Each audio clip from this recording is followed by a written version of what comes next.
ఇక జగనన్నకు మోడీ సార్ మీద బాగా కోపం వచ్చిందయ్యా. కోపాన్ని ఉత్తగా పోస్టులలోనో ట్వీటులలోనో కౌంటర్లలోనో కామెంట్లలోనో చెప్పలేదు. ఏకంగా పెద్ద కోర్టుని ఆశ్రయం చేసిండు. మీరు తీసుకున్న నిర్ణయం తప్పు, ఆ నిర్ణయానికి నేను వ్యతిరేకంగా చేస్తున్నా, దీనివల్ల చాలా మంది పబ్లిక్ తక్లీఫ్లు పడతారు, ఇది మంచి పద్ధతి కాదు, నేను దీన్ని తిరస్కరణ చేస్తున్నా అనుకుంటా పెద్ద కోర్టును ఆశ్రయం చేసిండు. మరి ఉన్నటువంటి కోర్టును ఆశ్రయం చేసుడు జగనన్న ఇప్పుడు పెద్ద హాట్ టాపిక్ అయి కూర్చున్నది ఆంధ్ర పాలిటిక్స్లా.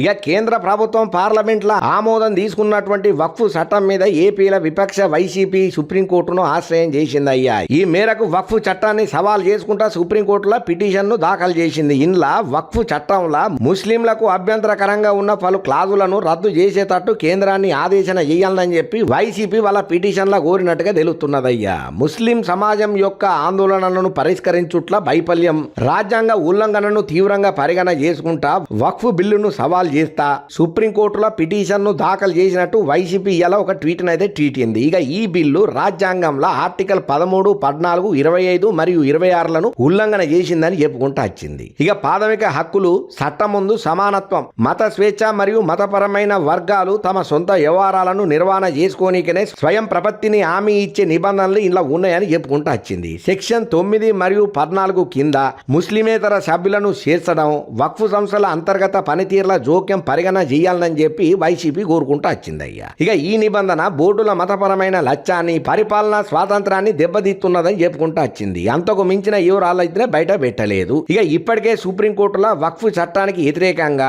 కాంగ్రెస్, ఎంఐఎం, ఆప్ ఎంపీలతో పాటు తమిళనాడులో ఈజై, అట్లనే ఇంకా ముస్లిం వేరే సంస్థలు పిటిషన్లు దాఖలు చేసినాయన్న ముచ్చట మనం విన్నాం, తెలుసుకున్నాం. అయితే వీటి మీద ఎల్లుండి సుప్రీంకోర్టు విచారణ జరపబోతున్నది. ఇక ఈ నేపథ్యంలో వైసీపీ పిటిషన్ను కూడా వీటితో కలిపి సుప్రీంకోర్టు విచారించే అవకాశాలు ఉన్నాయని అంటున్నారయ్యా.